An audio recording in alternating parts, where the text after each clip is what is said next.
114 वर्ष कुठल्याच महाराष्ट्राच्या मुख्यमंत्र्यांनी आमच्या अखिल भारतीय मानभाव परिषदेची दखल घेतली नाही। ती आज खऱ्या अर्थानं आमच्या राज्याच्या मुख्यमंत्र्यांनी देवेंद्रजींनी खऱ्या अर्थानं या परिषदेच्या कार्याची या ठिकाणी दखल घेतलेली आहे। साहेबांचं मी अभिनंदनाचा ठराव यासाठी मांडतो, तुम्हा सर्वांना माहीत असलं पाहिजे।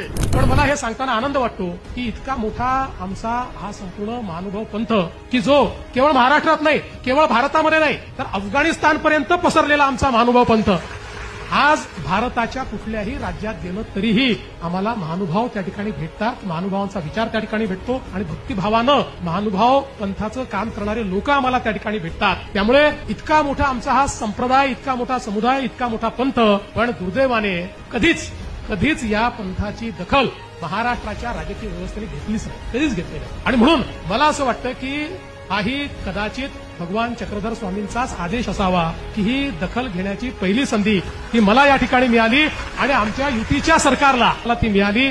आज आपण पाहू शकतो की आमच्या महानुभाव पंथामध्ये प्रचलित जाती व्यवस्थेतले सगळे लोक आम्हाला पाहायला मिळतात। अशी एकही जात नाही की जी महानुभाव पंथामध्ये आपल्याला त्या ठिकाणी दिसत नाही।